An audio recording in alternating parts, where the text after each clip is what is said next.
for our next example in 11.6, we're going to look at number 30, see what's going on there. I've taken the time to write it before we started the video, and that's what it has.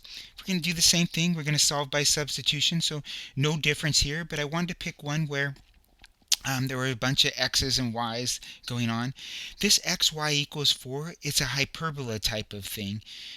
And so we don't really have a good understanding of what these two graphs are, like as we just blindly look at them. However, we do get we don't necessarily need that if we have algebraic principles, I guess is what I want to say. Is you don't need to know what they look like in order to find the solutions, and that's the value of knowing algebra. And so what do? Well, personally, I would take this second one and go ahead and solve it for one of the two variables. For lack of a better reason, I'll solve it for y. So y I'm going to have be 4 over x. Then I'm going to come in here and substitute in, come into that first equation, that's where here is. And remember what y is. Y is 4 over x. And then plus, and we're going to get a y again, 4 over x. And we're not going to forget to square that guy, is equal to 8. And so what do we get?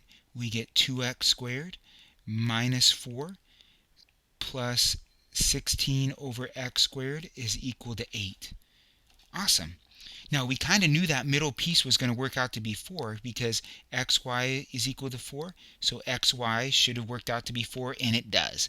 So there's some, if you're looking back and forward and not just being a robot, there's some ways for you to say, hey, I can see where that would happen. Now we got a problem. We got an x squared in the bottom. So we got to multiply everything through by x squared, and that's one of the reasons why I chose this problem, because this happens quite frequently. So we have 2x to the 4th minus 4x squared plus 16 is equal to 8x squared if we multiply everything through by x squared. We need to do that, right? It's just the way we've always solved rational equations from back in beginning algebra, and we need that skill here. So if I bring everything together, we have 2x to the 4th minus 12x squared plus 16 is equal to 0. Now what I'm noticing is that everything's even, so I'm going to divide everything by 2. That's a personal choice, does not have to be done, but it means I don't have to play around with such big numbers. You're able to do that because what you do to one side, you can, if you do to the other, we're good, as long as there's balance, right? And we end up with that quadratic. Now, I called it a quadratic, but you might be wondering, well, why are you calling it a quadratic? It's a 4th degree. There's a reason why in intermediate algebra and in beginning algebra, they had sections of things that were quadratic in form. They knew the work that you were going to be doing later on. So hopefully you're viewing this as quadratic in form, where the 8 has no variable, the 6 has a variable, and that variable squared is in that x to the 4th equation. So this is a quadratic in x squared. And that's exactly how we have to solve it. Factors of 8 that add to be 6, easy, 4 and 2. Both minus signs. And so what do we get out of this? Hopefully you don't write x is equal to 2. Hopefully you realize x could be plus or minus 2. And also that you realize x could be plus or minus square root of 2.